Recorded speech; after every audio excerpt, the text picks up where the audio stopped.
우리 함께 찬송하겠습니다. 찬송가 285장입니다. 찬송가 285장 주의 말씀 받은 그날 우리 함께 찬송하겠습니다.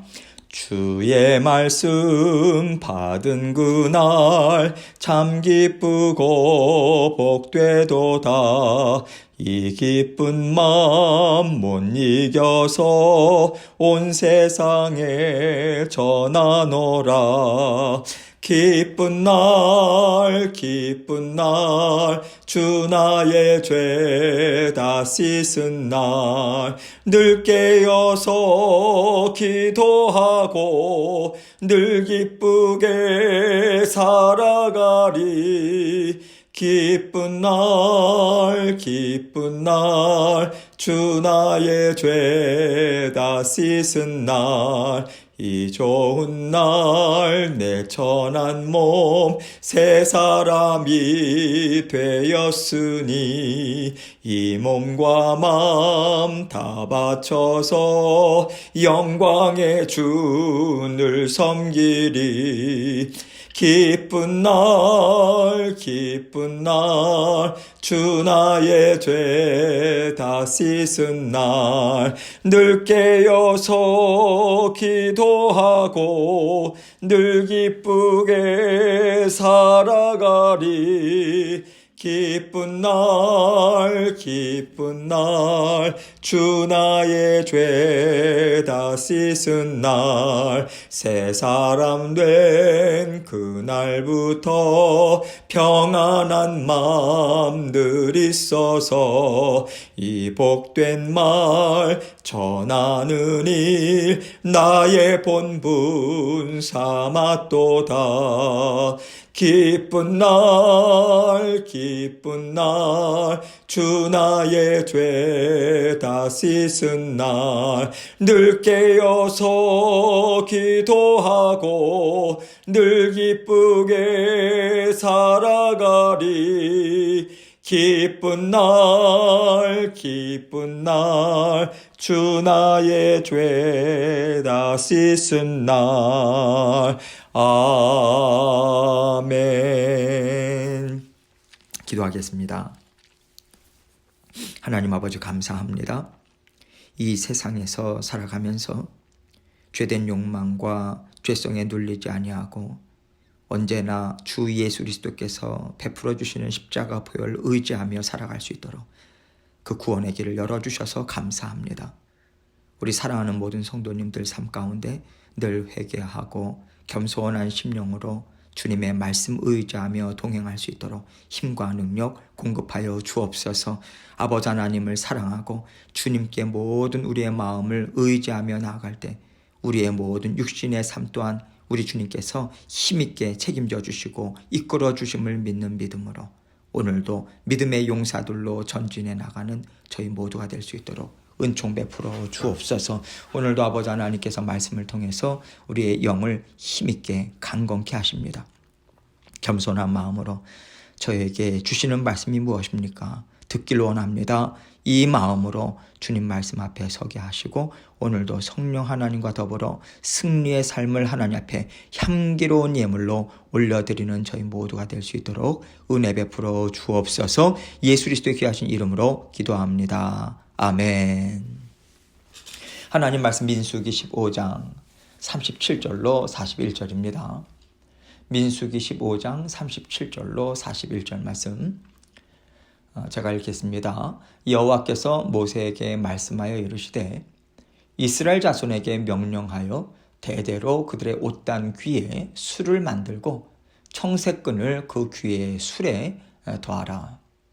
이 술은 너희가 보고 여호와의 모든 계명을 기억하여 준행하고 너희를 방종하게 하는 자신의 마음과 눈의 욕심을 따라 음행하지 않게 하기 위함이라. 그리하여 너희가 내 모든 계명을 기억하고 행하면 너희의 하나님 앞에 거룩하리라. 나는 여호와 너의 하나님이라. 나는 너희의 하나님이 되려고 너희를 애굽 땅에서 인도해 내었느니라. 나는 여호와 너희의 하나님이니라. 아멘. 우리가요 세상의 즐거움이라는 말을 많이 하는데 세상의 즐거움들 중에서 가장 대표적인 것이 무엇이냐면 보는 것입니다. 보는 거, 듣는 거, 냄새 맡는 거, 먹는 거, 여러 가지가 있는데 대부분의 경우에 우리는요, 보는 것을 통해서 마음에 받아들이게 돼요. 하다못해 먹는 음식도요, 우리가 딱 볼 때, 참 예쁘다, 먹음직스럽다, 참 맛있게 보인다. 그럴 때 우리가 먹게 되지 않습니까? 이렇게 눈으로 본다는 것이 우리에게는 참 많은 영향을 미치고 있어요. 하나님께서 이것을 아시니까 눈에 보이는 세상을 쫓지 말고 항상 우리와 함께 하시는 하나님을 기억해라. 그 의미로 오늘 말씀을 주고 계시는데요. 하나님을 기억하게 하는 것들 중에서 가장 좋은 통로로 사용하시는 것이 바로 말씀입니다. 우리가 사람을 만나듯이 살아계신 하나님을 볼 수도 없고요, 만질 수도 없고 음성을 들을 수가 없잖아요. 그래서 하나님께서는 언제나 말씀을 통해서 내 음성을 들어라. 말씀을 통해서 내가 너희와 함께하고 있다라고 하는 것을 경험하여 알아라 하시고요. 말씀을 통해서 하나님을 알게 하시고 또 하나님과 함께 살아가게 하십니다. 오늘 말씀을 보면 옷단 귀에 술을 달라고 말씀하고 계세요. 여기서 술이라고 하는 것은요, 통으로 짠 겉옷의 그 끝단에 다는 장식을 말합니다. 모서리에 다는 장식이에요. 세상의 멋진 것들을 보다가도 옷을 여미거나 또 움직이면서 술에 달려있는 파란 끈들을 볼 때, 내가 하나님의 자녀지. 세상의 것도 멋있지만 하나님은 이 생의 자랑, 세상의 살림살이에 쏠리지 말라고 나에게 말씀하셨어. 이것을 한번 생각하라는 거죠. 그렇게 해서 욕심이나 세상의 여러 가지 유혹들이 내 마음에 들어올 때 그것들을 먼저 걸러내라는 것입니다. 하나님이 어떻게 하라고 하셨지? 이 생각을 하면서요, 하나님의 자녀로서의 정체성을 놓치지 않게 하는 수단으로 하나님께서는 술을 사용하고 계신 거예요. 하나님께서는 사람을 너무나도 잘 알고 계시기 때문에 이마에 말씀을 붙이고 손목에 말씀을 메고 또 옷단 귀에 술을 달게 하셔서 말씀을 기억하도록 하나님의 백성들을 지금 인도해 주고자 하시는 거죠. 하나님께서 이스라엘 백성들에게 이렇게 살라고 하셨다면 오늘을 살아가는 우리는 이것을 어떻게 받아들일 수 있는가, 이것을 오늘 말씀을 함께 생각해 보면서 나눠보도록 하겠습니다. 37절로 38절입니다. 여호와께서 모세에게 말씀하여 이르시되 이스라엘 자손에게 명령하여 대대로 그들의 옷단 귀에 술을 만들고 청색끈을 그 귀에 술에 더하라. 먼저 하나님께서 대대로라고 하는 말씀을 하고 계세요. 이것은요, 하나님의 말씀이 이스라엘 백성들과 함께 하는 한 잊혀져서는 안 된다. 세상이 아무리 변할지라도 이것은 꼭 지켜야 된다. 이것을 지금 강조하면서 말씀하시는 거예요. 대대로 지켜야 될 것이 무엇인가? 겉옷에 내 모서리에 술을 달고 그 술에 청색끈을 달아라 라고 하는 것입니다. 이스라엘 백성들에게 있어서 겉옷은요, 언제나 그들 손에서 떠나지 않는 아주 중요한 물건 중에 하나입니다. 통으로 짠 그 겉옷이에요. 그래서 가난한 사람들이나 여행객들은요, 이 겉옷을 이불로도 사용하기도 했습니다. 그래서 이스라엘 백성들의 일상의 삶 가운데 정말 중요한 물건이었죠. 이렇게 하나님께서는 그들의 삶 가운데 떼어낼 수 없는 것을 통해서 백성들의 연약함을 도울 수 있는 방법을 지금 주고 계신 것입니다. 그렇다면요, 오늘날 항상 우리 손에서 떨어지지 않는 중요한 물건은 무엇일까요? 요즘은요, 셀폰 없으면 못 살죠.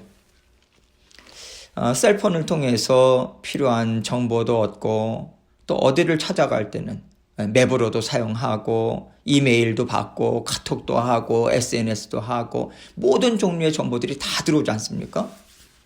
이렇게 또 셀폰을 통해서 우리는 세상의 구석구석을 다 들여다볼 수 있어요.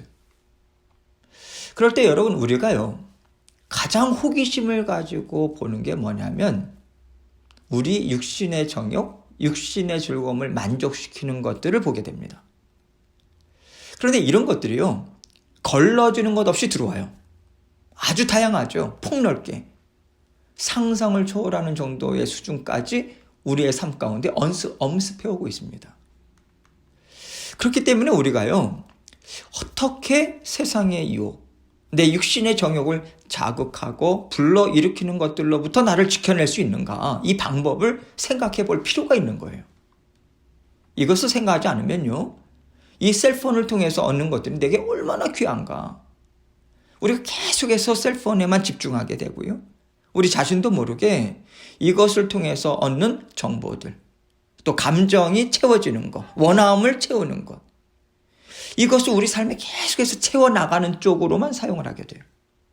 그러면 우리는 어느덧 마치 이방신전 앞에서 하나님을 찾고자 하는 모습이 되어버리고 말아요. 이방신이 주는, 세상이 주는 육신의 정욕을 아무 거리낌 없이 다 받아들이면서 우리는 살게 됩니다. 무슨 얘기냐면요, 나는 하나님을 사랑한다, 나는 하나님의 뜻대로 지금 살아가고 있어 라고 생각을 하지만 정작 내 마음에 채워지는 것은 무엇이냐면 세상의 것으로 채워져요. 내 인생 가운데 허락된 시간, 또 하는 모든 일들, 이러한 것들이 다 육신의 정욕을 채우고 쫓아가는 것이 되고 마는 것이죠. 그래서 39절을 보면 이 술은 너희가 보고 여호와의 모든 계명을 기억하여 준행하고 너희를 방종하게 하는 자신의 마음과 눈의 욕심을 따라 음행하지 않게 하기 위함이라, 이렇게 말씀하고 있는 거예요. 그래서 술은 단지 장식으로 달라는 게 아닙니다. 나는 하나님의 자녀지, 이 경각심을 불러일으키는 도구가 되어야 된다라고 하는 그 의미로 말씀하고 계시는 거예요. 우리 삶 가운데 세상의 물질, 또 눈에 보이는 것들이 정말 영향력을 갖고 있거든요. 그런 것들이 물밀듯이 우리 삶 가운데 쏟아지고 있어요. 그렇기 때문에 이러한 것들을 분별하고자 애쓰며 또 깨어있지 않으면요, 사정없이 우리는 세상에 끌려가게 돼요. 이런 의미에서 이 술을 너희가 보고라고 하는 말씀은 세상은 육신의 본능을 불러일으키고 우리의 자아, 이것이 고개를 빳빳하게 들도록 만드는 것들로 가득 차 있음을 생각하고 언제나 너희의 영과 마음을 보호하고자 너희는 깨어 있어야 된다라고 하는 것을 지금 말씀해 주고 있는 것입니다. 그래서 너희를 방종하게 하는 자신의 마음과 눈의 욕심을 따라 음행하지 않게 하기 위함이라, 이렇게 말씀하고 있는 거죠. 우리가요, 보는 것들을 통해서 영향을 받지 않습니까? 그것은 바로 우리 마음에서부터 육신의 욕망을 끌어오르게 하는 그러한 단서가 되죠. 가장 중요한 그러한 요인이 되어버립니다. 그렇게 우리의 육신의 욕망이 우리의 마음으로부터 끌어오르잖아요. 그러면 우리는 반드시 그 육신의 욕망을 채우는데 한 발, 두 발 우리는 끌려가게 되어 있습니다. 마음이 움직이는 대로 우리의 삶은 가게 되어 있거든요. 이것을 통해서 우리에게 하나님께서 말씀해 주기를 원하시는 것이 무엇이냐면, 우리 안에는요, 아직도 죄된 본성이 힘있게 역사하고 있다는 거예요. 육신의 즐거움을 찾고자 하는 열망이 지금 살아있다는 거예요. 그럴 때 우리가 나는 예수 그리스도를 통해서 새 생명을 얻은 하나님의 자녀다, 나는 예수 그리스도 안에서 지금 새로운 피조물로서 살아가고 있다, 이것을 붙잡아야지만 육신의 욕망을 쫓고자 하는 내 자아가요, 힘을 얻지를 못해요. 그래서 하나님 앞에서 살고자 하는 그 힘이 떨어지면 우리는 바로 내 자아가 앞서 나가는 쪽으로, 육신의 정욕을 채워지는 쪽으로 우리는 살아갈 수밖에 없는 것입니다. 이렇게 우리는요, 항상 내 안에는 예수 그리스도의 십자가 보혈의 은혜와 능력을 통해서 살아가고자 하는 것과 죄된 본성과 육신의 정욕을 통해서 계속해서 자아를 불러일으키고자 하는 것이 동시에 움직이고 있다라고 하는 것을 항상 기억하고요, 영적으로 우리는 깨어있고자 정말 애써야 하는 것입니다. 우리는요, 나는 믿음 생활 잘하고 있어, 나는 하나님을 사랑해, 그러면서 자기 자신을 무방비 상태로 얼마든지 만들 수 있는 존재란 것을 한시도 잊어서는 안 됩니다. 이런 의미에서 항상 깨어있어라, 이 말씀에는요, 너의 안에 있는 너의 죄성, 육신의 욕망이 얼마든지 살아서 강한 힘을 발휘할 수 있다라고 하는 것을 알고 살아라. 이 뜻이 담겨 있는 거죠. 40절입니다. 그리하여 너희가 내 모든 계명을 기억하고 행하면 너희의 하나님 앞에 거룩하리라. 여러분, 우리가요, 나는 연약하다, 나는 언제라도 넘어질 수 있는 존재야, 이것을 깨닫는 사람들이요, 하나님의 말씀을 기억하려고 애쓰는 것이지, 그렇지 않고 나는 항상 잘 살고 있다, 나는 깨끗해, 이 생각하고 있으면요, 하나님의 말씀을 기억하려고 애쓰는 모습이 우리에게 나올 수가 없습니다. 그래서 지금 이 말씀은요, 항상 나의 연약함과 죄성을 깨닫고 살라는 것을 전제로 하고 있어요. 내 연약함을 기억할 때 우리는 하나님의 말씀을 정말 붙잡고자 애를 쓸 수 있습니다. 하나님의 말씀이 우리에게 그 힘과 능력을 공급해 주기 때문에 우리가 그것을 깨닫고 또 말씀을 붙잡게 되죠. 결국엔 말씀에 붙잡히는 삶을 우리는 살아가게 되는 것이고요. 우리가 말씀에 붙잡혀서 살아갈 때 하나님 앞에서 세상과 구별된 거룩한 삶을 비로소 우리는 살아갈 수 있는 것입니다. 그러한 삶을 살아갈 때 하나님께서 너가 세상을 떠나서 나를 쫓아 내 앞에 왔다라고 하는 것을 인정해 주시는 것입니다. 41절입니다. 나는 여호와 너의 하나님이라. 나는 너희의 하나님이 되려고 너희를 애굽 땅에서 인도해 내었느니라. 나는 여호와 너희의 하나님이니라. 지금 하나님께서 하나님과 우리의 관계를 설명하고 계십니다. 그 당시에 이 말씀이 이스라엘 백성들에게는요, 나는 너희를 애굽 땅에서 인도해낸 너희 하나님이야. 내가 왜 너희를 애굽 땅에서 인도해냈는지 아느냐? 내 거룩한 백성이 되게 하기 위함이다. 이 말씀을 주시는 것이고요. 오늘날 우리에게는요, 내가 왜 예수 그리스도를 통해서 너를 구원해냈는지 아느냐? 너를 내 앞에서 살아가는 거룩한 백성, 내 자녀가 되게 하기 위함이다. 이 말씀을 주고 계시는 거예요. 그러면 우리가 하나님의 자녀로서 살아갈 때 정말 무엇을 힘쓰면서 살아가야 할까요? 세상과 구별된 삶을 살기 위해서 정말 애쓰는 삶이 우리에게 있어야 한다는 것이고요. 여기에 초점을 맞춰서 전심을 기울이고 힘을 기울여야 한다라고 하는 것을 우리에게 가르쳐 주고 계신 것입니다. 우리가 하나님을 쫓는다라고 말을 하고요, 우리는 말씀에 순종하고 말씀을 따라 삽니다라고 하지만 정작 우리가요, 세상의 것이 나를 사로잡을 수 있다라고 하는 것을 알아서 경계심을 갖고 세상의 것을 정말 미워하고자 애쓰는 노력 없이 우리는 살아갈 수 있어요. 그럴 때 우리는요, 우리 자신도 모르게 하나님과 세상의 것을 동시에 섬기면서 살아가게 됩니다. 세상과 구별되지 못하고요, 내 안에서 육신의 욕망과 하나님의 말씀이 뒤섞여 버려요. 그러면서 하나님의 말씀은 퇴색해 버립니다. 그리고 우리는 자기 합리화를 시키면서 육신의 욕망을 채우기 위해서 하나님과 하나님의 말씀을 이용하는 자리까지 우리는 가게 돼요. 이것을 우리는 언제나 생각할 수 있어야 합니다. 이스라엘 백성들이요, 하나님께 제사를 드리면서 뒤로는 이방신을 쫓았어요. 이방인들과 같은 삶을 즐거워하고 받아들이면서 살았습니다. 이것이 하나님께서 그들을 심판하신 이유 아닙니까?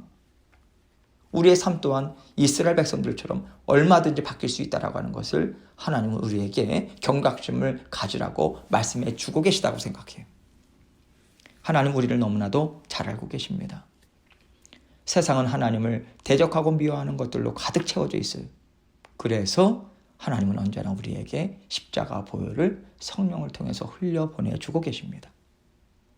그리고 하나님께서는요, 항상 우리가 내버려야 될 것이 무엇인지, 우리가 걸러내고 차단하고자 했어야 할 것이 무엇인지 알려주시고, 이것이 하나님의 말씀을 쫓아가는 삶과 항상 병행되어야 한다라고 우리에게 오늘 말씀을 통해서 지혜를 주고 계십니다. 오늘 하루 살아가시는 동안 우리가 하나님을 사랑한다면 우리는 세상의 것을 미워해야 한다라고 하는 것도 우리가 잊지 마시고 힘있게 하나님의 인도하심을 쫓아가시는 저와 여러분이 되시길 주님의 이름으로 축원합니다. 함께 기도합니다. 하나님을 사랑한다라고 하는 것은 예배의 자리, 기도의 자리, 말씀의 자리를 우리가 얼마나 지키고 있는가, 이것으로 또 판가름이 나게 되고요. 동시에 우리가 세상을 미워하는 것 또한 우리가 분명하게 가지고 있어야 합니다. 세상의 것들이요. 이것을 우리가 생각하고 또 오늘 또 하나님의 말씀을 함께 공부하는 시간을 갖습니다. 많은 성도님들 함께 나오셔서 말씀을 공부하고 배우고 익히며 살아내는 자리로 힘있게 달려나갈 수 있도록 도와주옵소서. 성경 공부를 수요 성경 공부를 위해서도 기도해 주시고 또 각자 기도 제목 가지고 나아가도록 하겠습니다. 기도하시겠습니다.